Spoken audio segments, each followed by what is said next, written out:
मेरा नाम सुरेश है और मैं पंजाब का रहने वाला हूँ। आज मैं आपको मेरे मित्र के साथ घटी एक सच्ची घटना के बारे में बताने जा रहा हूँ। मेरे मित्र का नाम दीपक है और हम बचपन से ही बहुत अच्छे दोस्त हैं और हमारी एक दूसरे से सारी बातें शेयर करते हैं। हम जब कॉलेज में आए थे तब दीपक की सगाई हो गई थी और उसके मंगेतर जिसका नाम हिना था उससे बहुत प्यार करता था और ये दोनों रात भर मोबाइल पर बातें करते रहते थे। एक दिन की बात है, उसने बताया कि वो उसके मंगेतर से रात को बात कर रहा था। दीपक ने उसके मंगेतर को मिलने के लिए बोला था तो उसकी मंगेतर बदली हुई आवाज़ में बोली, तू ज़्यादा मत बोल वरना मैं तेरे को वहीं दफन कर दूंगी।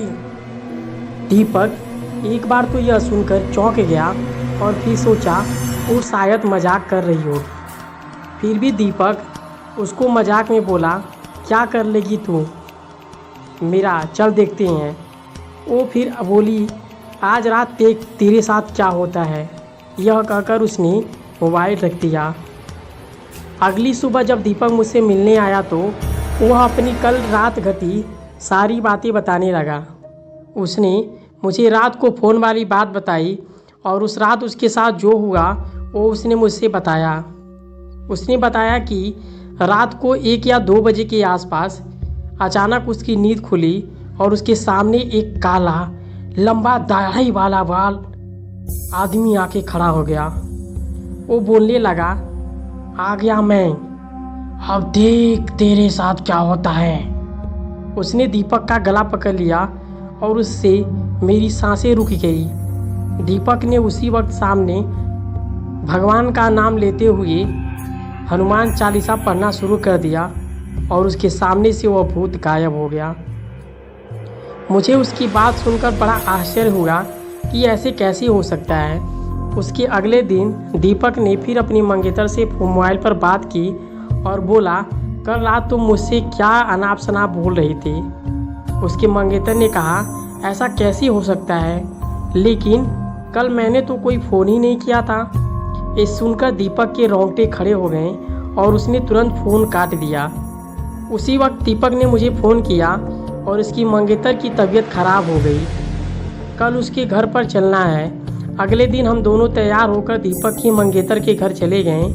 वहाँ हमने दरवाज़ा खटखटाया तो उसकी मंगेतर सामने खड़ी थी और बदली हुई आवाज़ में बोल रही थी, तू फिर आ गया ना, मैंने अगर अंदर कदम रखा तो यही तेरी अर्थी निकाल दूंगी। दीपक बोला, ये क्या बोल रही है तू। दीपक आगे था और जैसे ही उसने अपना घर में कदम रखा, उसकी मंगेतर ने दीवार पर टंगी तस्वीर उतार कर दीपक के सर पे मारी। उसके सर से खून बहने लग गया। दीपक के ससुर और सालों ने उसकी मंगेतर को पकड़कर बिठाया। फिर उसके सालों ने दीपक के सर पर पट्टी बांधी। हीना के दादाजी ने बताया कि हीना को जीन का साया लग गया है। इस पर दीपक के ससुर ने उन्हें अपना मुंह बंद रखने को कहा। थोड़ी देर रुककर हम वहां सीधे अस्पताल जाकर ढंग से पट्टी करवाई। उसके अगले ही दिन दीपक का फ़ोन आया कि हीना की तबीयत बहुत ख़राब है और वो अस्पताल में भर्ती है। दीपक ने बाइक निकाली और हम दोनों जल्दी अस्पताल पहुँचे। वहाँ पहुँचते ही हमने डॉक्टर से हीना की हालत पूछी तो उन्होंने बताया कि उसकी हालत बहुत नाजुक है, कौन सी बीमारी है वो पता नहीं चल पा रहा है। और उसके घर वालों को डॉक्टर ने दीपक को घर ले जाने को कहा।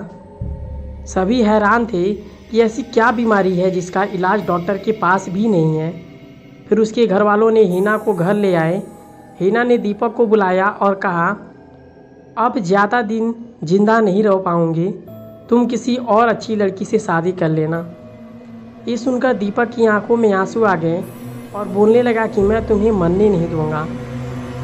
फिर हीना के दादाजी ने उसको एक बाबा के पास ले गए और बाबा ने बताया कि इसको एक बुरे जिन ने जकड़ लिया है, जिसकी वजह से इसके शरीर को नुकसान पहुंचा रहा है। अब बहुत देर हो गई है, बाबा ने बताया कि इसका एक ही इलाज है, यहाँ से 100 किलोमीटर की दूरी पर भगवान का एक मंदिर है, वहाँ इसका इलाज हो सकता है। और बाबा ने बताया कि इसके साथ ही वह इंसान जाएगा जिसे वो सबसे ज़्यादा चाहती है। दीपक ने कहा, मैं चला जाऊंगा, मुझे बाइक भी चलानी आती है। रात के 2 बजे दीपक और हीना दोनों बाइक पर निकल पड़े, लेकिन आधे घंटे के बाद किसी का फ़ोन आया कि दीपक और हीना का एक्सीडेंट हो गया और वो मारे गए। ये सुनकर मेरा रो रो कर बुरा हाल हो गया। मेरा सबसे करीबी दोस्त अब इस दुनिया में नहीं रहा। उसी रात मेरा दोस्त और उसकी बीवी, जब मैं सो रहा था तो दरवाजे के सामने आके खड़े हो। मैं उन्हें देख के डर गया और डर के चिल्लाने लगा, भागने लगा। तभी उसने आकर पीछे से मेरे कंधे पे हाथ रखा। मैं और डर गया। उसने कहा, डरो मत मित्र, मैं तुम्हारा दोस्त हूँ। मैंने कहा, लेकिन तुम तो मर गए थे ना, फिर जिंदा कैसे हो गए? दोस्त ने कहा कि नहीं, जब मेरा एक्सीडेंट हुआ था तो हम दोनों एक खाई में गिर गए थे। उसी वक्त एक बाबा आए, उन्होंने अपनी जड़ी बूटियों से हमारा इलाज किया और हम जिंदा बच गए और सिर्फ तुम्हारे पास सबसे पहले आए हैं।